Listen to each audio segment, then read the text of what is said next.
బయట ఏ ఒక్క సౌకర్యాలు లేకుండా జీవించే ఒక వ్యక్తికి ఈ ఏసయ్య ద్వారా ఆయనకు స్వస్థత కలుగుతుంది అని తెలిసినప్పుడు ఆయనది ఉద్దేశం ఏముండాలంటే, ఆయన ఒక విశ్వాసం ఎలా ఉండాలంటే, దేవా నన్ను శుద్ధీకరించు అనేది ఉండాలి. కానీ అయితే ఎంత గొప్ప సంగతి, ఈ యొక్క కుష్టివాడు ఏమంటా ఉంటున్నాడంటే, దేవా నీ చిత్తమైనట్లయితే, నీ చిత్తము. నిజంగా ఆయనకు ఆ ఒక కుష్ఠరోగము ఎందుకు, ఎలా, ఏ ఒక పరిస్థితులలో వచ్చుంటున్నదో మనకు తెలియదు. కానీ అయితే ఈ యొక్క కుష్టివాడు ఏమంటా ఉంటున్నాడంటే, యేసయ్యకు నీ చిత్తమైనట్లయితే నన్ను స్వస్థపరచు.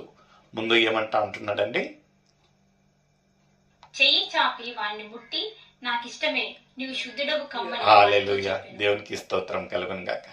నిజంగా యేసయ్య ఆ మాట పలకంగానే, వినంగానే యేసయ్యకు ఎక్కడి లేని సంతోషము, ఎక్కడి లేని కనికరం వచ్చి ఏమంటా ఉంటున్నాడంటే, నాకు ఇష్టమే నువ్వు స్వస్థత కలుగునుగాక.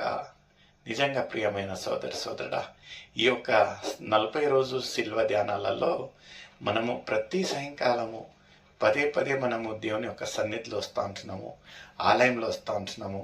పదే మనము దేవునితోటి అడిగే ఒక విషయాలు ఏముంటున్నాయంటే, దేవా నా ఒక మనసును మార్చు, నా ఒక స్థితిగతులను మార్చు, నా యొక్క పరిస్థితులను మార్చు అని మనం అడుగుతుండగా, దేవుణ్ణి మీ చిత్తమైనట్లయితే